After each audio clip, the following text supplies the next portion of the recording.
உண்மையிலே நினைத்து பார்க்கிறேன். நம்முடைய முதலமைச்சர் எல்லா பண்டிகைகளுக்கும் வாழ்த்து சொல்கிறார். வருத்தமாகவும் இருக்கிறது, வேதனையாகவும் இருக்கிறது. ஆனால் பிள்ளையார் சதுர்த்திக்கு முதலமைச்சர் வாழ்த்து சொல்வதில்லை, தீபாவளி பண்டிகைக்கு வாழ்த்து சொல்வதில்லை, கிருஷ்ண ஜெயந்திக்கு வாழ்த்து சொல்வதில்லை. ஏன், எதற்காக? அவர்கள் சிந்திக்கிறவர்களே இல்லையோ? 2026 வாக்கு சாவடிக்கு போகும்போது நாம் ஒவ்வொருவரும் சிந்தித்து வாக்களிக்க வேண்டிய நம்முடைய ஒவ்வொரு பொறுப்பும் கடமை. இன்றைக்கு அவருடைய ஆட்சியிலே தான் 17,000 கோயில்கள் பூஜைகளே இல்லை. புரட்சித் தலைவர் அம்மா அவர்கள் இருக்கும்போது இருகால பூஜை இருந்தது. 17,000 கோயில்களுக்கு இன்னைக்கு பூஜைகளே இல்லாமல் இருக்கிறது. 5,4 லட்சம் ஏக்கர் நிலங்கள் இருந்தது. இப்பொழுது 4.5 லட்சம் கூட இல்லை. 1 லட்சம் ஏக்கர் நிலம் எங்கே போனது என்றே தெரியவில்லை. பல ஆயிரக்கணக்கான கோயில்கள் சிதலமடைந்து காணப்படுகின்றன. ஆயிரக்கணக்கான கோயில்கள் காணாமலே போய் உள்ளன. இடிக்கப்பட்ட கோயில்கள் ஏராளம் ஏராளம். இடிக்கப்பட வரும்போது நாம் நீதிமன்றத்தில் போய் தடுக்க வேண்டி உள்ளது. அதனால தான் இன்னைக்கு நமது ஐயா காடேஸ்வர சுப்பிரமணியன் அவர்கள் நம்ம கோவில், நம்ம சாமி, நம் பாதுகாப்புன்னு சொல்லி ஒரு திட்டத்தை உருவாக்கியிருக்காங்க. நம்முடைய நோக்கமாக இருக்கிறது. முதலமைச்சர் அவர் இன்றைக்கு வெளிநாடு போயிருக்கிறார். இது இந்து முன்னணி கூட்டமாக இருந்தாலும் அரசியல் பேசலாமா வேண்டாமா என்பது கூட எனக்கு தெரியவில்லை.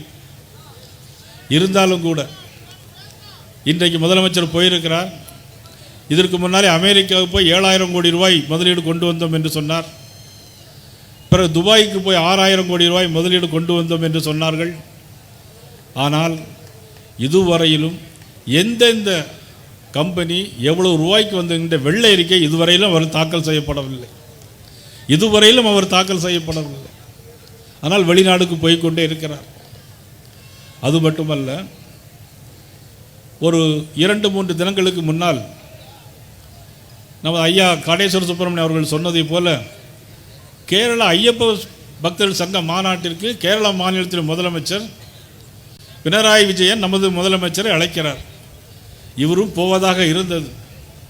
கேரள மாநிலத்தினுடைய மாநில தலைவர் பிஜேபியுடைய மாநிலத்தில் சந்திரசேகர் இதற்கெல்லாம் வருவதற்கு என்ன காரணம், உங்களுக்கு என்ன தகுதி இருக்கிறது என்று கேட்டார். அதே ட்வீட்டை நானும் ரீட்வீட் பண்ணி போட்டேன். உடனே அறநிலைத்துறை அமைச்சர் சேகர்பாபு சொன்னார், நயினார் நாகேந்திரன் அரண்டு புரண்டு போய் இருக்கிறார், எதையோ பேசுகிறார் என்று சொன்னார். நான் அவருக்கு ஏற்கனவே பதில் சொன்னேன்.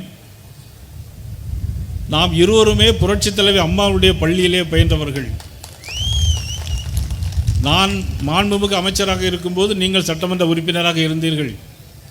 இப்பொழுது நீங்கள் மாண்புமிகு அமைச்சராக இருக்கிறேன், நான் சட்டமன்ற உறுப்பினராக இருக்கிறேன். உங்களுடைய ஆட்சியிலே பாலியல் வன்கொடுமைகள், சிறு குழந்தைகள் முதல் பெரிய பெரிய பெண்கள் வரையிலும் நடமாட முடியவில்லை.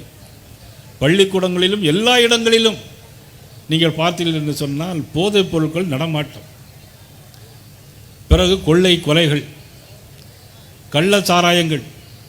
நேற்று கூட கரூரிலே ஒரு திமுக கவுன்சிலர் குடிக்க தண்ணீர் பைப்பு வைக்கவில்லை என்று சொன்னதற்கு அவரை அடித்து அவர் இன்றைக்கு மருத்துவமனையிலே சீரியஸாக இருக்கிறார். கரூரிலே செந்தில்நாதன் போய் பார்த்து வந்திருக்கிறார். யாரும் கேட்பதற்கு ஆளே கிடையாது. இப்படிப்பட்ட ஒரு மோசமான ஒரு ஆட்சி, இந்த ஆட்சியை வீட்டுக்கு விரட்ட வேண்டும் என்பதற்காகத்தான் 2026 நாம் அனைவரும் ஒன்றுபட வேண்டும். அதற்காகத்தான் நமது மாண்புமிகு உள்துறை அமைச்சர் அவர்களும் ஐயா சண்முகநாதன் அவர்கள் பேசினார்களே, சிந்தூர் ஆபரேஷன் செய்த, மகாதேவ் ஆபரேஷன் செய்த மாபெரும் தலைவர் நரேந்திர மோடி அவர்கள் சேர்ந்து அண்ணா திராவிட முன்னேற்ற கழகத்தோடு ஒரு கூட்டணி வைப்போம் என்று ஒரு செயல்படுத்தார். தேசிய ஜனநாயக கூட்டணி. அந்த கூட்டணியுடைய வெற்றி பெறுகிற நேரத்தில் முதலமைச்சராக வர வேண்டும். அந்த இடத்தில் முதலமைச்சராக யார் வர வேண்டும் என நம்ம கூட்டணி கட்சியுடைய தலைவர் இங்கே மேடையில் இங்கே எழுதியிருக்கு, பார்த்தீங்களா? இங்கே எழுதியிருக்கா? எல்லாரும் பார்த்துட்டீங்களா? அவருடைய தலைமையில் ஆட்சி. ஏன் நிறைய பேர் கேட்கலாம், பிஜேபி நம்மளுடைய பெரிய கட்சி அப்படின்னு கேட்கலாம். உண்மையிலே நம்ம தான் பெரிய கட்சி.